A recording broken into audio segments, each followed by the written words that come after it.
Two guys of Minnesota sports flowing in their veins. Mackie and Judd on SKOR North and SKORNorth.com. Let's pump it up here.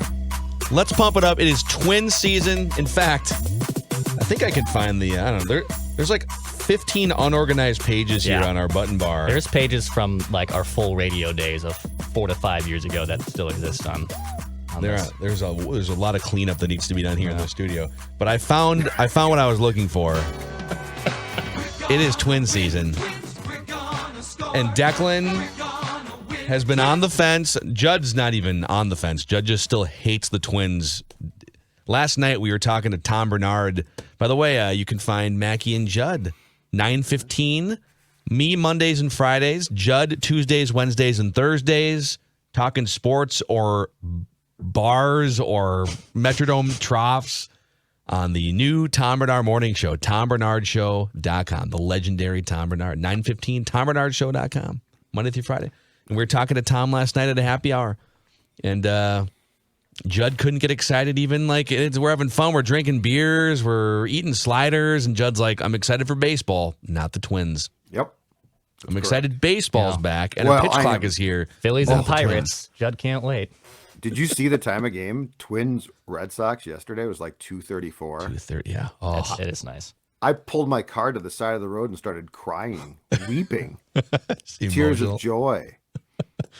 The real test is going to be the first Sunday night baseball game between the Yankees and the Red Sox. Does it end before midnight Central Time? Then you'll know that baseball.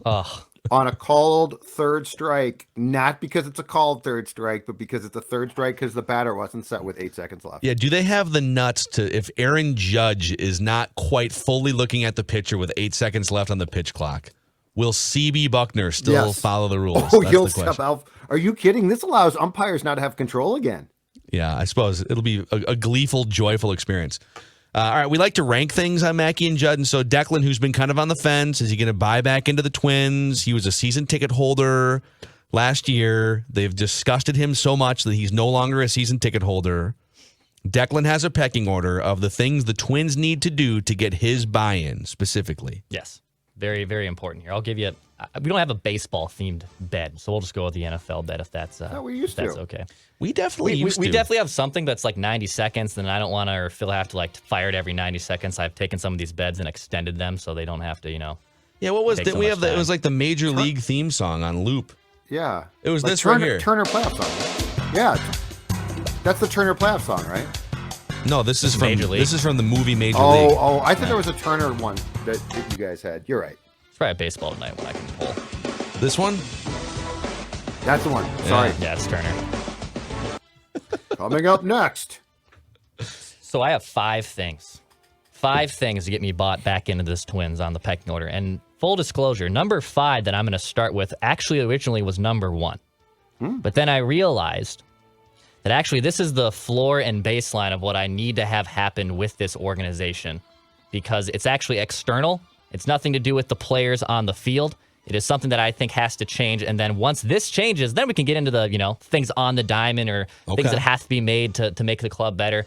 So number 5 on this list, 5 reasons why I could be bought back in, or why I can buy back into the Twins. Number 5, stop perpetuating that you're just this little engine that you're just this happy baseball team to be here, and that you have all these fun little things as distractions and these all excuses that you make. Hey, well, I guess we have a nice ballpark. Hey, I guess we traded for a guy with injuries. Hey, I guess this is the best we can do. Hey, we got a great concert series coming this weekend. Hey, this is the best. We have to start an Uber driver because that's the cards we were dealt. Stop telling me this marketing stuff. I loathe this, that we're the small ball and we made a great waiver claim. You don't know how great this can be. Oh, no, you don't understand. There's control here that you can manipulate here. This is such a savvy move. Stop. Full stop. This is an external thing, and that's what I think as I've gotten older and I've gotten smarter that I can't stand. I have been gaslit to think of, we're the feisty piranhas, and they're making all these fun little savvy moves under the radar, and isn't it great that this is our 4th outfielder because this is the guy that has to play. I'm sick of that narrative, and that has to change. That has to change from the ownership to the marketing.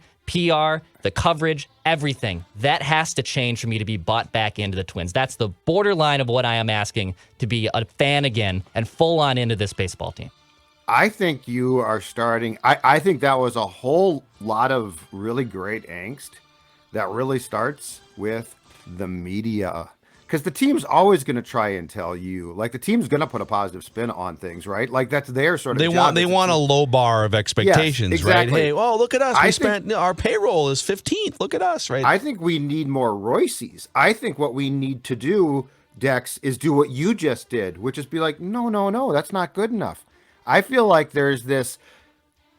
It's not that the Twins claim a guy. If they claim a guy and then the coverage is, well, I mean, this could be a good pickup. And I found some analytics for why this could be a great, this could be a savvy move. I think you're calling for, and I agree with you completely, the media to second guess more or not accept things more. Because I think if in the process, and this would frustrate some Pollyanna fans, but I think if what the Twins tried to sell hit like a net of truth and was like conveyed correctly by the third party, that you wouldn't be as frustrated, because then it would be like, okay, the Twins tried to do this, but then I was told by, I don't know, let's say a thing I subscribe to, that this isn't necessarily the truth.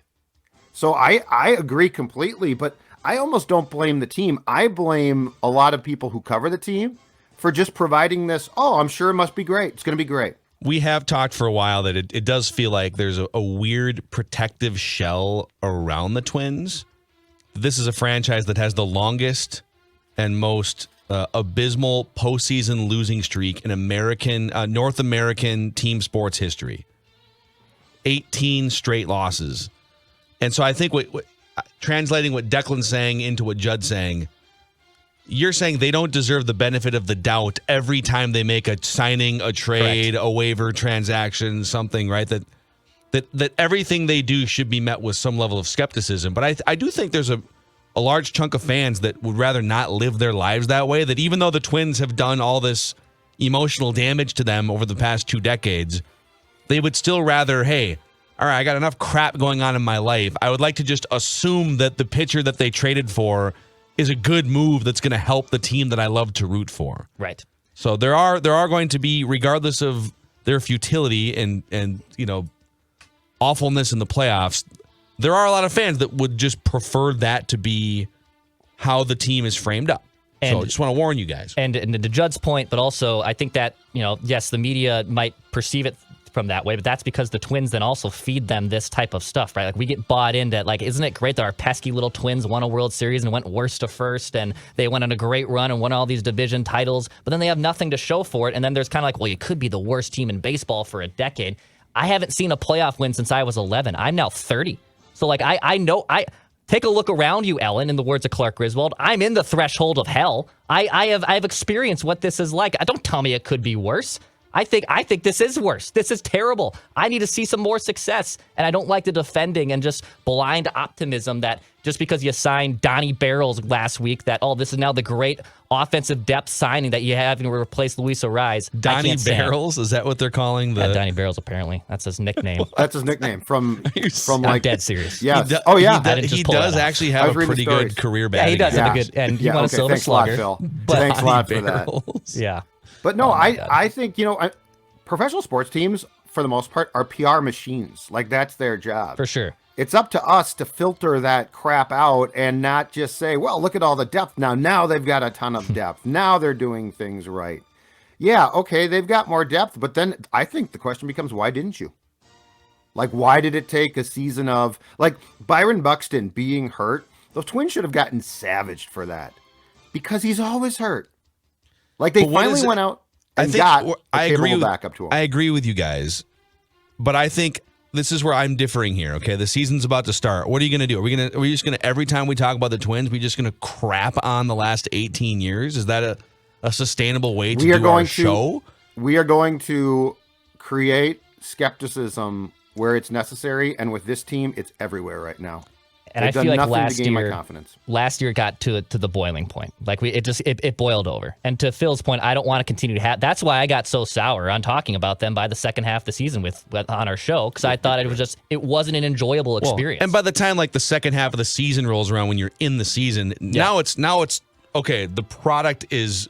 I know they were in first place for at least part of like July, but they were nosediving once like the middle of May hit, right?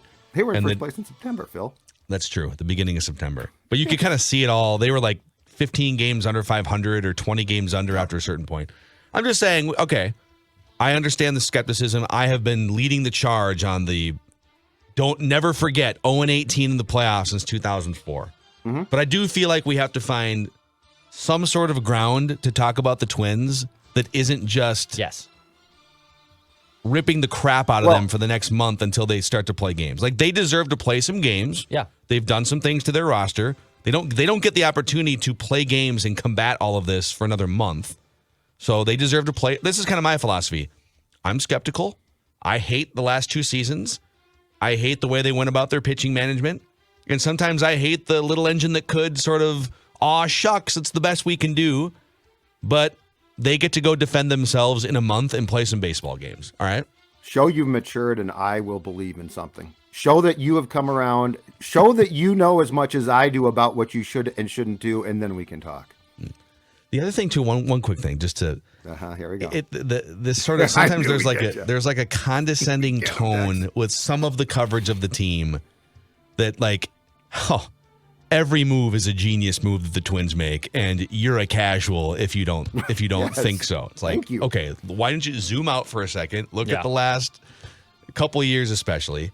But I do think they've done some good things. I do like their pitching staff. I love the Michael Taylor signing because, to Judd's point, it's what they should have done, whether it was Michael Taylor or somebody else. They had to get, at some point, plan ahead. You know that you have a guy that's not going to play 100 games. Plan ahead. You know that you just traded for a pitcher with a torn UCL a year ago, right? Well, what are we supposed to do? Plan ahead. And they planned ahead a little bit better going into the season, which is what I've been asking them to do. All right, that was the first one. That was just number one. I love this start. That's what I said. If I ended with that, we would have continued on. So I was like, wait, I have to start with it because that's the floor of the expectation. That was great. Okay. So 4 things, and now, by the way, spoiler alert, these are all things on the diamond. So we will get to that now.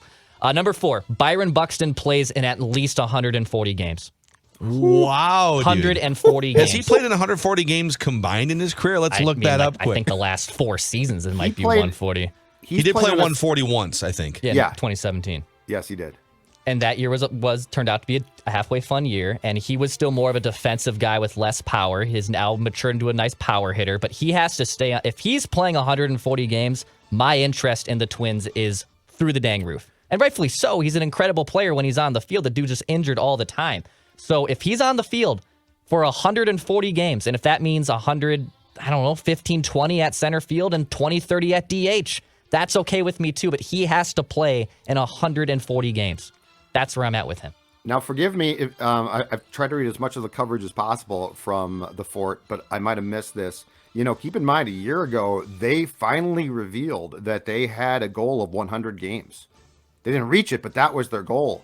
Right. I am guessing that somewhere in a computer document or in some type of on a notepad, there is a number written again. I'd be curious what that is. I would probably be shocked if it is 140. So he played, I don't see it happening. Just for reference here, so he played 35 games at DH last year and 57 games in the outfield at center field. I think all of them were center field, yes. Okay. So what's that percentage? Because to me, that's an interesting thing. So it's like it's more than 1 in every 3. It's like 40%. So 30. Well, let's just go 35 divided by the total games, which was 92. And that gets you to 38% of his games were at DH last year. Okay. So let's say he plays 140 games. Then 53 of them would be at DH. Are you guys okay with that? With Michael Taylor in center field, yeah. I am too. Yeah. Just his bat is almost as valuable at this point as his glove. It comes back to what Patrick continues to say, though. If he can play consistently, the strikeouts you would really like to see cut down on. Like, that's Pat's point, Royce's point, and I don't disagree with that. I would like to see him put the ball in play more often. But I think just from a game standpoint, if you get to 140, I think you'd surprise the Twins. Yeah. I would. I hear you on the strikeouts, and his strikeouts were actually on a percentage level. They were it's the highest strikeout percentage he had since 2016. Yeah. I would actually just take even the somewhat flawed version of him where he's not getting on base a lot, but he's hitting a ton of home runs. I would just take that for 140 games. If if it's one or the other, you can't have it all. You can either have him for 140 or you can have like a more disciplined version of him for 110. Yep. Yeah. Just give me the version. Dude, he was still a 4-WAR player, wins above replacement, playing a half a season last year. He was one of the in the percentage of games that he played was one of like the top 5 or 6 most valuable players in all of baseball. But can you get it for more than 92? 140 would absolutely shock me. All right. Number three. Turning your bullpen into one of the best units in baseball. Turning your entire bullpen into just a fire squad of guys. So obviously Johan Duran's up there. Jorge Lopez showed flashes of dominance, but also was a little volatile last season. Griffin Jax has shown moments of being solid. You have Jorge Alcala, who's now back from injury. Can you basically turn this bullpen into a sport that is getting farther away of starting pitchers going deep into games? And I'll get to the pitching staff later on in the pecking order. But can you turn your bullpen into a lights-out fire squad that shuts down opposing teams? I mean, look at what the Royals did when they won their World Series. They didn't have necessarily a great shutdown ace in that rotation. They had a deep rotation, but they had a great bullpen that was able to get guys out. The Astros right now have an incredible bullpen. Can you turn some of these guys? Is Jorge Alcala, when he comes back, can he turn into something? Is there another level to Griffin Jax's game, right? Like, can some of these guys turn into just a fire squad of dudes? I know Johan Duran is good. Duran is one of the best now relievers in baseball. And maybe there is another level to him, which is even scarier. But can you turn this bullpen into one of the best units in baseball? If that's the case, if we want to measure that by ERA and strikeout percentage, if it's both top 5, I really like the Twins' chances in a playoff series because it comes down to a good bullpen. They in terms of like the fire part of the fire squad, this is going to be on paper the hardest throwing bullpen they've ever put out in the history of Twins baseball. They have multiple guys that average 97, 98 plus on their fastball. Duran's average fastball, not just when he's like feeling it some night, is 101 miles an hour, which is insane. We've never seen that. Think about the Joe Nathans. Like Joe Nathan was throwing like 94, 95 maybe. Maybe he'd hump it up to 96, 97. And Duran's average fastball is 101. Lopez, 97 mile an hour average fastball. Even Pagan averages like 96. Griffin Jax averages 96. So like they've got, now the whole league is also averaging higher fastball velocity, but they've got some arms in that bullpen, and maybe Alcala coming back can be as the third or fourth guy. Interesting bullpen. It's an interesting bullpen. We'll see how they hold up health-wise and depth-wise. Yeah, and Pagan's got to show us. I mean, I'm surprised he's back, but that being said, now you've got to have a quick hook there, right? Roster-wise, like if he has a bad first month and a half again, I know, but I mean, but like we're so in love with what the gun shows. We're so in love with, well, look at how hard he throws, and he's gonna just hump it up there, and it's like, okay, these are big league hitters. They can hit this stuff. I also was startled and somewhat disturbed by how bad Lopez was after he was acquired from Baltimore. I don't know if he got tired. I don't know what occurred there, but I'm very wait and see, because it's great to talk about radar guns showing this, or this is phenomenal. And then they face guys and they can't hit the strike zone and they get hit. And so like I love the thought of, to Dex's point, just a bunch of just firemen coming in, saving the day, but we need to see it. I have one more Pagan stat for you that is going to maybe blow your minds. So they have a stat called home run to fly ball ratio. So the percentage of fly balls given up that leave the ballpark for a home run. Yes. His home run fly ball percentage was almost 20% last year, meaning that 1 in every 5 fly balls that he allowed went over the fence. Yeah, it's called batting practice, Phil. Dude, that's insane. It occurs before the game, too, where guys just, throw the ball in there and it just gets jacked. He's also been worth a total of a half win below replacement level the last 2 seasons, going back to his last year in San Diego and his first year with the Twins. So I get that some of the peripherals and the analytics would show you, man, look at the movement on his stuff. And that's great, but at some point when you've been in the league for 6 years and, you're a 32-year-old professional pitcher, the results have to speak louder than sort of the potential of the analytics. So I am with you. I do worry that I'm okay with, all right, if you guys want to test drive Emilio Pagan again, your theory that if we can just harness, man, he's driving a Ferrari but can't reach the pedals. If we can just get him to reach the pedals with a couple blocks under his feet or something, but he should not be like your second or third guy coming out in high leverage situations. He should be buried behind Alcala, buried behind Lopez, Duran, Griffin Jacks. Just sixth inning. The sixth inning of 3-run games. Let's start him off there. And he's got see till what happens. June. And if he ain't good by June, he needs to be gone or I'm out. Yeah. All right, Declan, continuing with his pecking order. What can get Declan back into the Twins? 2 more here. Another pitching theme. Someone on this staff turns into a Cy Young candidate, a Cy Young shutdown ace pitcher. So Kenta Maeda was really good in 2020 in the shortened pandemic season, runner-up even to Shane Bieber. But, I mean, let's be honest, he was north of 30, and it exceeded expectations. It was a wacky year.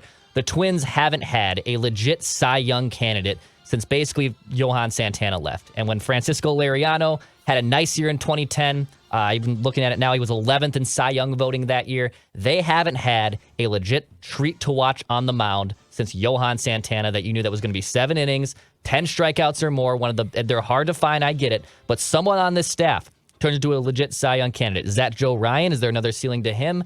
Is Tyler Mahle, who's still only 28, is there another inch to him? Is Bailey Ober going to come up here and all of a sudden dazzles? Or someone in the rough that we're not talking about that completely exceeds expectations?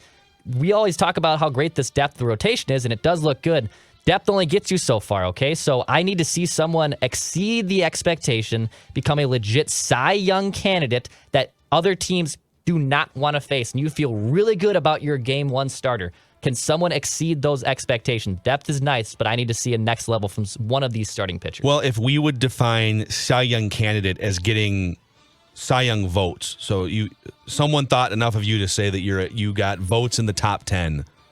Would that what would your definition be? Because like they're top 5. So there is one other pitcher on this staff besides Kenta Maeda that has received top 5. Sonny Gray. Now it's been 7 years, but Sonny Gray in 2015, so almost 8 years, was 3rd in the American League Cy Young voting. He had a couple shutouts. He had 208 innings pitched, and he went, if you care about win-loss record for pitchers, he went 14-7 that year. So Sonny Gray has, and he also finished 7th in Cy Young voting with the Reds in 2019. So I don't think Maeda, coming off injury, another year older, is going to be in the mix full season. To me, Sonny Gray and Joe Ryan are your 2 most likely candidates to check that box. I think Joe's the guy. I think he's still at an age where he's developing, and I think he could be what Declan is talking about. I think he is probably the best chance to be, for a guy, and plus too, I guess how I sort of think of what Declan is talking about is you develop a consistency as well. So I'm not saying like a pop-up year.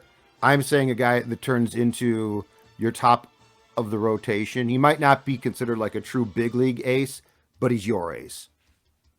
I go Joe Ryan. Okay.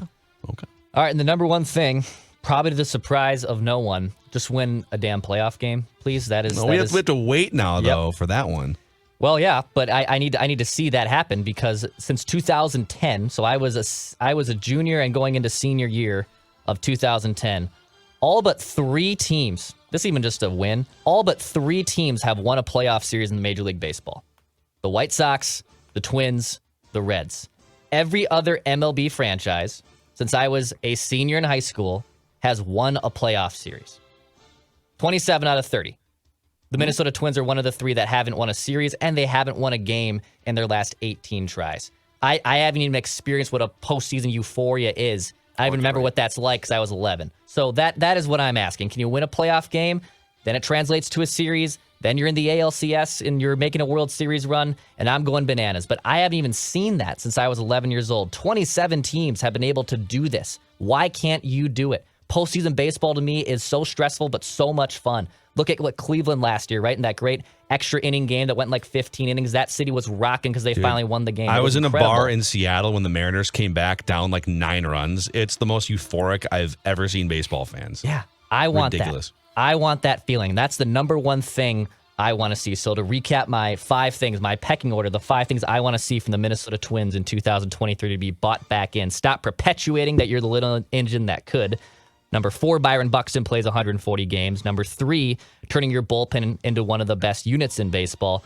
Number 2, a starting pitcher turns into a legit Cy Young candidate. And number 1, win a playoff game. I love it, man. That was a great pecking order. That's fantastic. And don't Nice forget work, the 25 or more bombs that you're going to get from Joey Gallo, too. Yes. Yeah. My guy. Right. I think Joey Gallo is perfectly placed here. I agree. Perfect market for him. Joey Gallo is what happens if Miguel Sano kept himself in better shape and played high-level defense in the corner outfield spots. Yeah. And he can run the bases, too. He knows how to run the bases. Yeah.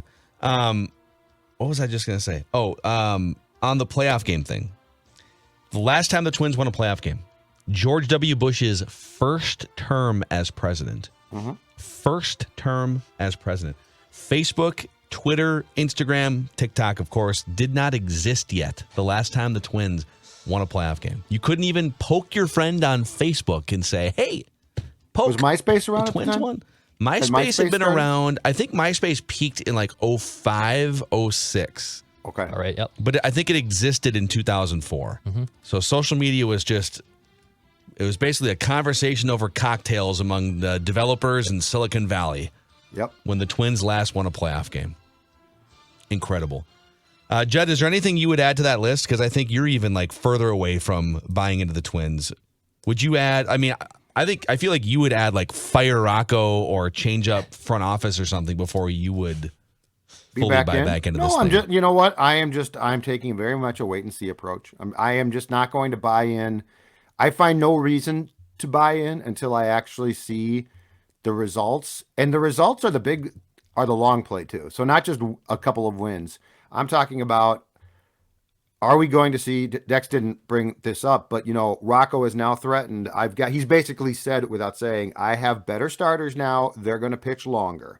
Are we going to see that? Yep. Are we going to see some common sense moves? If they get to the playoffs, are we going to see a starter who is rolling? You had in your 2 losses to Houston, the last time that you were in the playoffs, you had both your starters rolling, and either through your own means or through a decision that came from upstairs, took them out, and you lost both games. So there is just so many things that I need to see from a common sense standpoint. I am not saying that the new thought process in baseball are wrong, but I am saying that some of the stuff that this team has done makes no sense and is maddening, and I agree with fans who get pissed off. So that's where I'm at.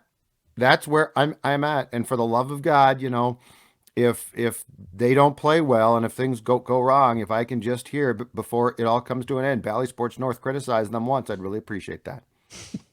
Just once. Dex, for when I'm in studio here, where's the Bally sounder? Which page is it on? I feel like it's somewhere on Daily Sound, but MJ? Yep, I got it. Daily Sound, top left here. Daily Sound. Inside baseball, folks. Oh. See it? Coming up next. There it is. Okay. Coming up next. Joey Dude, Gallo strikes out 4 times, but he gets out in the community a lot. We'll go with Joey as he's out in the community. Some of the stuff on this Timberwolves garage page, sale. my God, the Timberwolves garage sale. That was a great bit. Today at Target Center, it's the Timberwolves Garage Sale. Timberwolves Garage Sale. All day long, items such as these. What? That was a great bit. That was a funny bit. That's probably too long to play here, but if we get enough people that want to hear the Timberwolves garage sale bit, we'll play it for you at some point. All right, Mackie and Judd. Let's dive into